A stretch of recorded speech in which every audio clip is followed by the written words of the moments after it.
For centuries, Europe told the world a story that their armies were unstoppable, that their weapons were superior, that their empires could bend any land or people to their will. By the late 1800s, nearly all of Africa had fallen.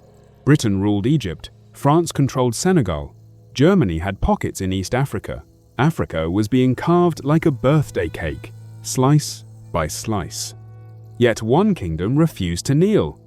On March 1st, 1896, history would remember their name forever: Ethiopia.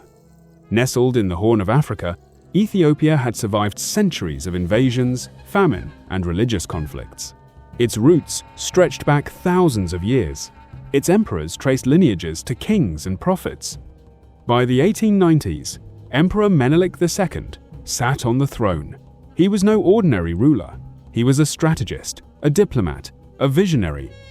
When Italy, a rising European power, tried to claim Ethiopia as a colony, they believed it would be simple. After all, they had already taken Eritrea and assumed Ethiopia would follow the same fate. They were about to learn how wrong they were. In 1889, Italy presented Ethiopia with a treaty, the Treaty of Wuchale. But deception hid in the fine print.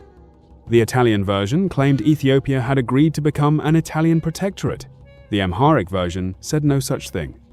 A deliberate mistranslation, a colonial trap. Emperor Menelik II refused to bow.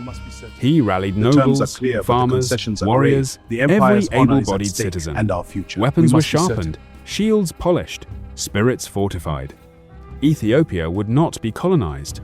By early 1896, Italy sent 17,000 troops into northern Ethiopia, expecting an easy conquest. But Menelik had a secret weapon: his people.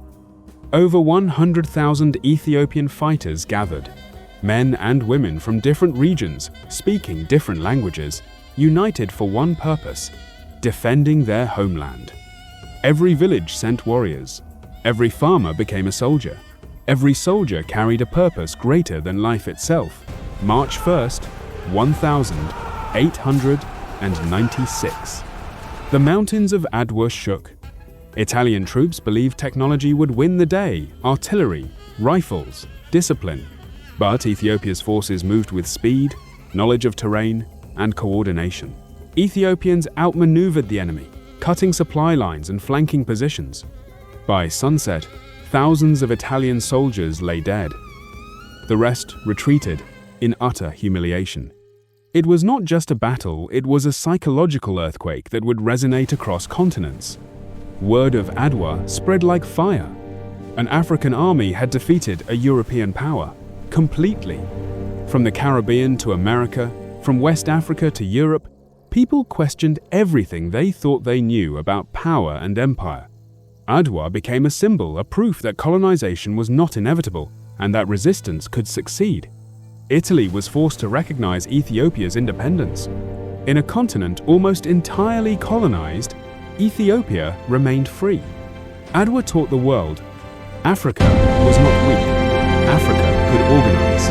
Africa could fight and win. It was more than a battle. It was a declaration. African sovereignty matters. History is alive when we remember it. If this story inspired you, subscribe for more African history the world rarely teaches. Africa's story is far from over, and its heroes deserve to be remembered.